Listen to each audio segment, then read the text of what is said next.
Hi, I'm Marty Nemko.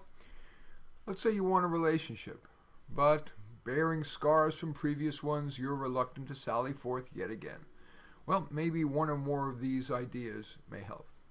First things first, what do you really want? Short-term sex? Mainly friendship? Long-term relationship?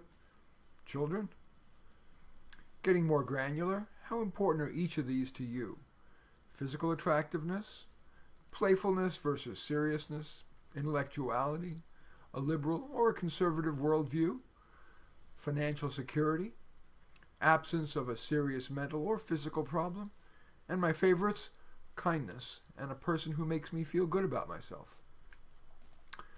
Stop grieving already. Conventional wisdom is that you must take the time to grieve a lost relationship. Well, at least in this untherapist's experience with his many clients, the longer you grieve, the more likely those sad or angry thoughts are to remain top of mind, which mitigate against your moving forward. Most of my clients do better by immediately thinking, it's for the best, or at least I'll think that way. I'll find somebody better. And then taking, right then and there, first steps toward making that happen. Of course, despite your best efforts, you may feel sad about the lost love, but it's wiser to do that while you're looking for someone better. An advantage of having been around the block a few times is that you have a database of experience. What's worked for you in finding a good relationship? What hasn't? And, lest you be chained to your past, what's something new that's worth trying? A different kind of person. A different approach to finding Mr. or Ms. Right. That could, for example, be trying online dating or a different approach to online dating. Maybe a more candid profile that better differentiates you from the horde and that makes clear what you really need in your next romantic partner. I know someone who met her husband by asking an interesting colleague plus a dozen of her friends to a party she threw so she could get to spend some time with the guy. At the end of the party, she asked him if he wouldn't mind staying to help clean up. Okay, that's how my wife and I started dating. Lessons learned can be practical, such as the things I've mentioned, or psychological. For example, have you made the mistake of going after bad boys or bad girls because you're attracted to the short-term adventure or because you don't feel you deserve a nice person?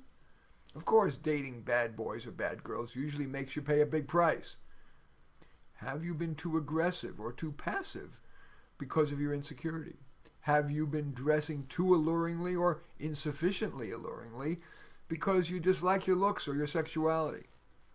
What should you do similarly and what should you do differently from what you have done previously? Speaking of sexuality, are there any lessons there?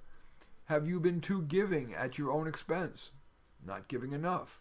Have you proceeded sexually at a pace that your wise one within you feels right?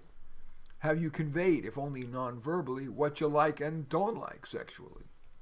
Outside the bedroom, have you been too self-absorbed? Have you been too giving? Have you let substance abuse impede things? Have you been unreasonably jealous and monopolizing of the person's time? I've always liked Fritz Perls' advice. I do my thing and you do your thing. I am not in this world to live up to your expectations, and you are not in this world to live up to mine. You are you, and I am I, and if by chance we find each other, it's beautiful. If not, it can't be helped.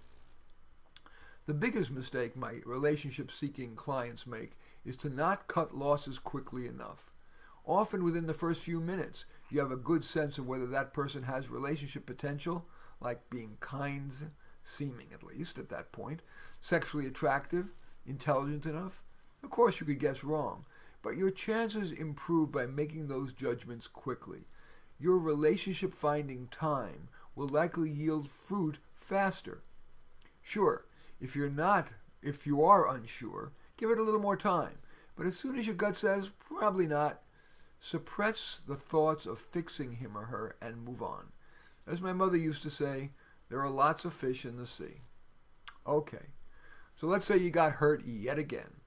It's wise to quickly decide if there are lessons to be learned and then go right away to taking those next steps forward to finding someone even better.